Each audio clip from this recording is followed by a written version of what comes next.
Hi, I'm Vibrine Samuels and welcome back to another episode of Soul Stirring Astrology, where I give you my textured take on the world of astrology.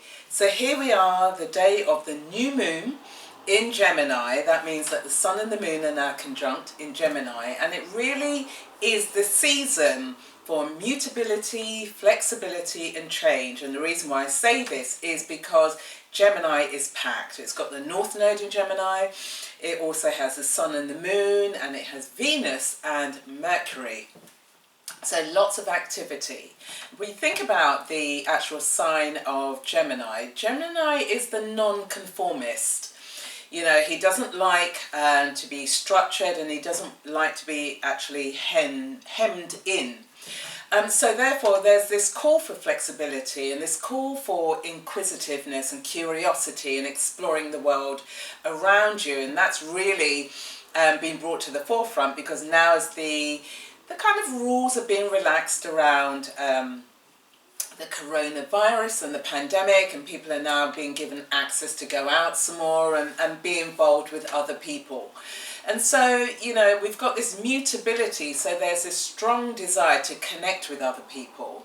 Now, when we think about the opposition, which is in Sagittarius, Sagittarius is about the guru taking this supra position about understanding the world, whereas like Gemini wants to be in the minutiae of things, exchanging information, sharing information, exploring.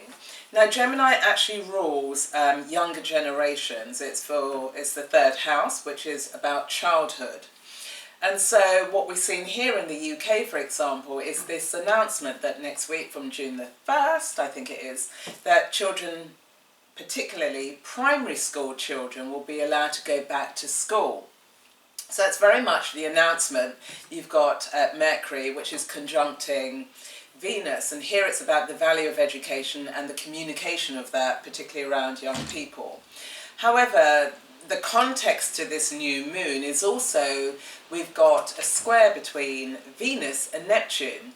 And so Venus here is about valuing education, it's in Gemini, but it's forming a square with Neptune, which means there's confusion around, well, how is this actually going to work? Because there's still this need for social distancing. How is social distancing going to work in a confined environment when you've got young children running around all over the place? So that causes some level of confusion. Sticking with this Venus square Neptune, we're also seeing it panned out again because here in the UK, there's been this announcement that healthcare workers will now be exempt from any surcharges that would be applied if they wanted to use the healthcare system. And this is particularly for foreign healthcare workers who've been instrumental in terms of building up the NHS capacity, particularly going through coronavirus. So there was this complete backlash because on the one hand, there's the value of the health service, and it's squaring Neptune, which is about the caring of people, and Neptune is about the collective. So you've got people from around the world, Neptune rules Pisces, who have contributed to the healing system, the health service here in the UK, and then they've been denied access to actually using it, and if they want to use it they have to pay. So therefore there was this backlash, and that's been shown by this Mercury conjunct Venus. So if we think about Twitter, you know, the backlash really gathered a pace on Twitter, and Twitter is about micro pieces of information and knowledge that's shared amongst each other. So Mercury is about communication, Venus is about the value, and it was calling on the hypocrisy. You know, when you're dealing with Neptune, you're looking at smoke and mirrors on the one hand. On the one hand, there's this clapping of NHS workers, and isn't it a fantastic job they're doing? And then on the other hand, they're being penalised, which is showing the duality and the duplicity that is shown up when you've got this Venus conjunct Neptune. So with Mercury conjuncting Venus, this is where the public started to highlight the hypocrisy shown by the government. And so in terms of applying it to your own charts, your own lives, look at where are these types of contradictions that are taking place. When you're dealing with Venus square Neptune, you know, there's this desire for love. Venus is about love and it's about what's being valued. And Neptune, though, when you've got a square between Venus and Neptune, you could be deceived in what people are saying to you, the things that you think you value, and then people are contradicting that, or it could be that you're being deceived in the area of love. And the reason being is because when you've got Venus in Gemini, Gemini likes variety, so you could be flitting between different relationships, which then suggests that you could be operating on quite a superficial level, which then feeds into where Neptune is. Neptune is about the smoke and mirrors. You can't quite work out what's going on, but you've been enticed enough to pay some attention to it, and then you're going to flit off again.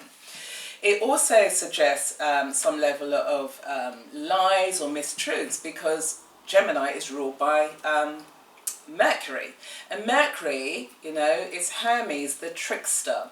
So really pay attention to, are you deceiving or tricking other people so that they can see your point of view? Or are you somebody who could be susceptible to buying people's stories and narratives and ideas about a particular situation, that you're actually ignoring your gut feelings, but also the logic of the situation? We're dealing with Gemini. Gemini really is about logic. How logical, how plausible are the facts that are being presented to you? Do they actually make sense? So we've got this new moon, which is about, you know, the flexibility and it's the curiosity, and you want to be out playing in the world, and you can do that.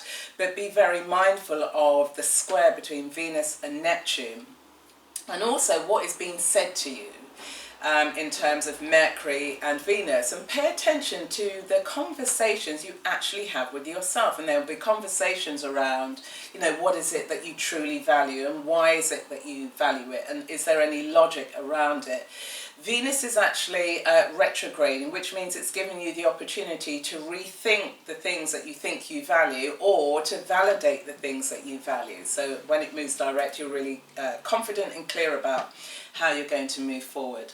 Alongside all of this, we have the Sun, and the Sun is forming a wonderful trine. The Sun and the Moon are forming a trine with Saturn in Aquarius.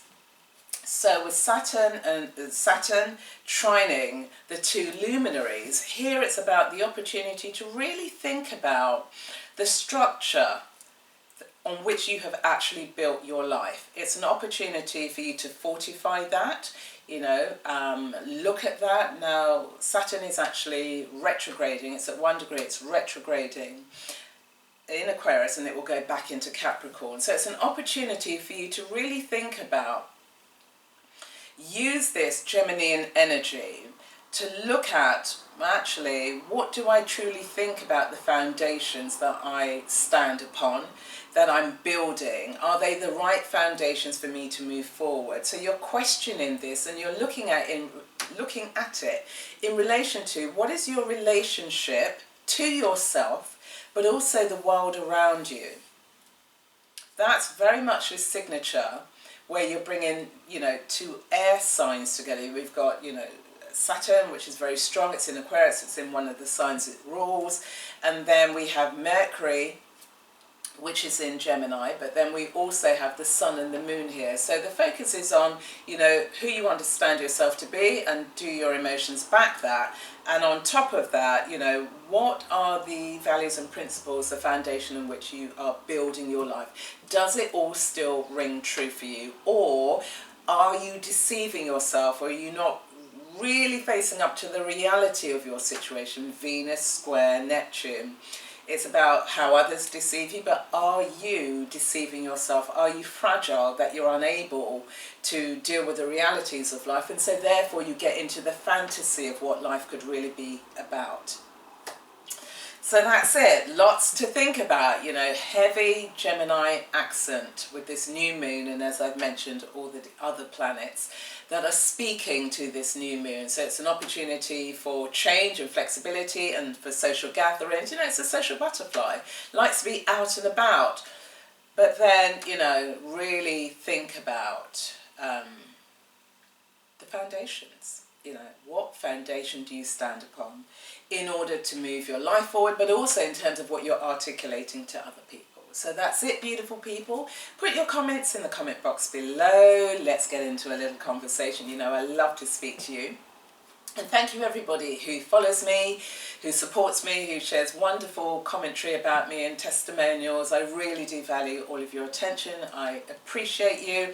If you've subscribed to my channel, thank you very much. And for those of you who are new to my channel, please feel free to subscribe and to share this episode with other people in your network. So until then, stay well and enjoy this new moon season.